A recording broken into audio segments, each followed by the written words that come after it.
हर रोज एक नई कहानी देखने के लिए चैनल को सब्सक्राइब करें और बेल आइकन दबाना ना भूलें। ये कहानी है सुमित्रा देवी की, जिसे भगवान ने सास नहीं बल्कि 5 बहुओं की सास बनने का सुख दिया था। लेकिन उसकी 5 बहुओं के स्वभाव के साथ साथ उनके धर्म भी अलग थे। ऐसे में सुमित्रा की जिंदगी में हर दिन कोई ना कोई नया किस्सा हुआ करता। एक रोज उसकी तीसरी बहू साजिया सुमित्रा के पास आती है। अम्मी जान, हमें जरा बाहर जाना है इत्र लेने के लिए। जरा हमें 1000-2000 रुपए दे दीजिए। 1000-2000 का इत्र? तू नहाती धोती नहीं है क्या जो इतना महंगा इत्र इस्तेमाल करती है? हाय तौबा, हमें क्या अपनी तरह समझा है आपने? हम रोज नहाते हैं। इससे पहले कि शाजिया आगे कुछ कहती, वहाँ उसकी जेठानियाँ जस्सी और कविता आ जाती है और जस्सी सुमित्रा को अपना एक नया सूट दिखाते हुए कहती है, मम्मी जी ऐ देखो साड़ा नया फुलकारी वाला सूट मैं कल ही बाजार से लेके आई सी। हाँ माँ जी, देख लीजिए और एक बार तारीफ भी कर देना। मुझे तो इसने सुबह से परेशान किया हुआ है, एक ही सूट 10 बार दिखाकर। भगवान कसम, मैं तो थक गई हूँ इसके सूट की तारीफ कर करके। बहू, इतने सूटों के भरमार है तेरे पास, फिर भी हर हफ्ते सूट में पैसे फूकना जरूरी है? कभी कोई साड़ी भी खरीद, खुद पहन या मुझे पहनने के लिए दे। मम्मी जी ये 6 मीटर दी साड़ी दा स्यापा मेरे पल्ले ना पड़ता।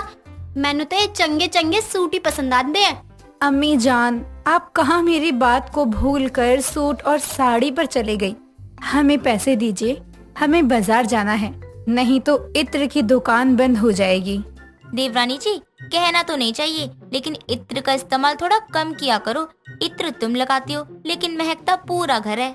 ये तो और अच्छी बात है ना कि हमारा इत्र रूम फ्रेशनर का भी काम कर रहा है। अच्छी बात तो तब हो ना जब महक कुछ अच्छी हो। पता नहीं कैसी अजीब सी खुशबू वाले इत्र लेकर आती हो तुम।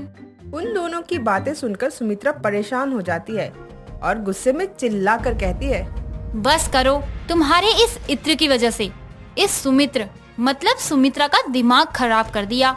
और साजिया बहू। जी अम्मी जान। पैसे नहीं है मेरे पास, महीने का आखिरी चल रहा है, तो ये अपना इत्र वित्र तो अगले महीने ले लियो। और तू जस्सी बहू, ओहो मम्मी जी, तू क्या खड़ी होकर मुंह देख रही है? जा अपना काम कर। कविता बहू, तू जशिका बहू को कह दे जरा मेरे लिए वो टमाटर का सूप बना देगी। वो नहीं बना सकती माँ जी। क्यों, उसके हाथों में मेहंदी लगी है क्या? नाना मम्मी जी वो गल ऐसी है कि वो अपने घर विच नहीं, वो तो अपने सहेली के घर गई सी। बहुत बढ़िया, उस महारानी को तो बस घूमने से फुर्सत ही नहीं है। आने दो उसे, आज उसकी अच्छे से खबर ना ली तो मेरा नाम भी सुमित्रा नहीं। सुमित्रा अपने कमरे में जाने के लिए आगे बढ़ रही होती है, तभी उसका पैर सोफे से टकराता है और वो गिरने ही वाली होती है कि सामने से आकर उसकी चौथी बहू संजीता उसे संभाल लेती है। माँ जी, खुद को संभालना सीखिए, हमेशा कोई आपको संभालने नहीं आएगा। उसकी ये बात सुनकर सुमित्रा उसे दूर करते हुए घूरने लगती है। फालतू के प्रवचन मत दिया कर मुझे, मैं कोई जानबूझकर नहीं गिरी हूँ। और तू अब तक थी कहाँ? अपने कमरे में ध्यान कर रही थी मैं माँ जी। आपको मुझसे कुछ काम था क्या? काम तो नहीं था, लेकिन एक बात जरूर कहूँगी कि अपने ध्यान करने से ध्यान हटाकर घर के लोगों और कामों में भी ध्यान लगा दिया कर। सुमित्रा उसे इतना कहकर आगे बढ़ जाती है। उसके 5 बहुओं जो कि अलग धर्म की थी, उनमें से संजीता सबसे शांत और कम बोलने वाली थी, क्योंकि वो बौद्ध धर्म की अनुयायी थी। इसीलिए ना कोई उससे ज्यादा बोलता और ना वो किसी से। बीतते समय के साथ सुमित्रा अपने दिन कैसे काट रही थी, ये बस वही जानती थी। एक रोज सुमित्रा बहुत दिनों के बाद रसोई घर में जाती है। आज मैं खुद अपनी पसंद का खाना बनाऊंगी। बहुत दिन हो गए अपने हाथों का खाना नसीब नहीं हुआ। इतना कहकर वो फ्रिज से सब्जियां निकालकर काटने बैठ जाती है, तो सुमित्रा को काम करते देख हैरान हो जाती है। Oh Jesus mom ji, what are you doing? आप खाना बनाएंगी? हाँ जसिका बहू, खाली बैठी तो सोचा कुछ बना ही लेती हूँ। मॉम जी, जसिका नहीं जैसिका नाम है मेरा, आप क्यों बार बार भूल जाती हैं? अरे एक ही तो बात है जसिका बहू, वैसे भी तुम क्रिश्चियन लोग कैसा नाम रखते हो? नाम कैसा भी हो अच्छा ही होता है। आप खाना बना रही हैं, ये तो बहुत अच्छी बात है। तो ना मेरे लिए आप पैनकेक बना दो। उसकी ये बात सुनकर सुमित्रा चाकू उसकी तरफ किए उसे घूरने लगती है। तभी रसोई में बाकी 4 बहुएं भी आ जाती है और सुमित्रा को हाथ में चाकू पकड़े देख हैरान रह जाती हैं। या अल्लाह, ये आप क्या कह रही हैं अम्मी जान? अपनी क्रिश्चियन बहू की जान लेने पर क्यों तुली हैं आप? राम राम राम माँ जी, आप ये क्या कह रही हैं? चाकू नीचे कीजिए। ਤੁਹਾਡੇ दिमाग का सत्यानाश हो गया सी जो आप जसिका बहन नु मारना चाहते हो। दिमाग खराब है तुम सबका क्या? यहाँ अपनी सास में तुम लोगों को कातिल नजर आता है। मैंने गुस्से में ये चाकू पकड़ा हुआ था बस। अच्छा, वैसे माँ जी, हम 5 बहुओं के रहते आप रसोई में क्यों आई हैं? हाँ अम्मी जान, जो बनाना है हम बना देते हैं ना। आप बाहर बैठिए, अभी कुछ देर में चिकन बिरयानी बनाकर हाजिर करती हूँ मैं आपके सामने। ना ना, उससे चंगा तो मैं बटर चिकन ना बना दूं। मम्मी जी दा दिल खुश हो जाना है। ये क्या, हमेशा तुम दोनों मांसाहारी खाने की बातें लेकर बैठ जाती हो। इससे अच्छा तो मैं आज तड़के वाली दाल और पुलाव बना देती हूँ। ओफो, मेरी मानो तो कुछ हल्का खाने का बना लेते हैं। माँ जी की राय भी जान लेनी चाहिए।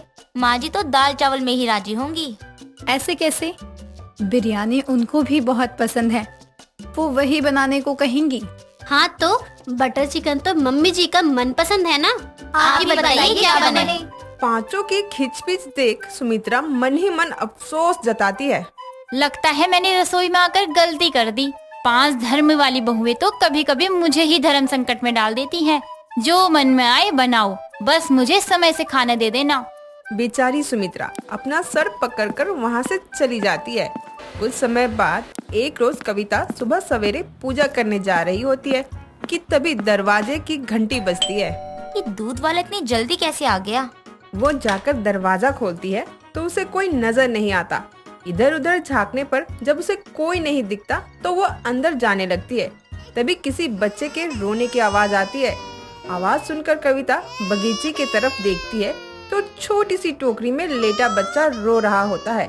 तो तुरंत बच्चे को गोद में लेकर अंदर चली आती है। बच्चे के रोने की आवाज सुनकर घर में सब जाग जाते हैं। कविता, ये बच्चा किसका है? मेरी तो नींद ही खराब हो गई। अरे बहू बोल ना, ये किसका बच्चा है तेरी गोद में?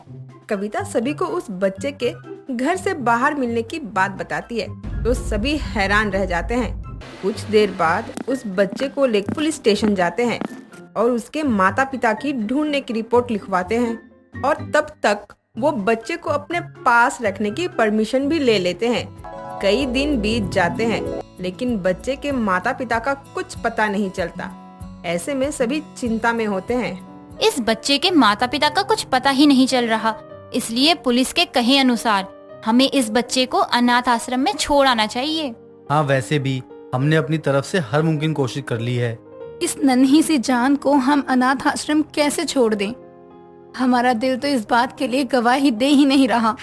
बिल्कुल ठीक कह रही है शाजिया। पता नहीं इसके मदर फादर कैसा इसको छोड़कर चले गए। जो भी हो, ये इस बच्चे की किस्मत है, हम इसमें कुछ नहीं कर सकते। सुमित्रा की 5 बहुएं उस बच्चे को ममता भरी निगाहों से देखने लगती है। तभी कविता कहती है, माँ जी, हमारे ख्याल से हमें इस बच्चे को गोद ले लेना चाहिए, जिससे ये नन्ही सी जान कम से कम अनाथ आश्रम में तो नहीं जाएगी। हाँ माँ जी, हम इसे गोद लेंगे। 5 बहुओं की रजामंदी देख सुमित्रा भी उन्हें मना नहीं कर पाती, जिसके बाद वो कानूनी तौर पर बच्चे को गोद लेने की सारी कार्यवाही कर बच्चे को अपने परिवार का हिस्सा बना लेती है। अपनी 5 बहुओं के इस फैसले पर गर्व करती है। आज मेरी 5 अलग धर्म वाली बहुओं ने इस बच्चे को नई जिंदगी देकर सबसे बड़ा इंसानियत का धर्म निभाया है। दोस्तों, अगर आपको ये कहानी पसंद आई तो इसे लाइक करें, शेयर करें और कमेंट करके बताएं कि कहानी में आपको सबसे अच्छा क्या लगा।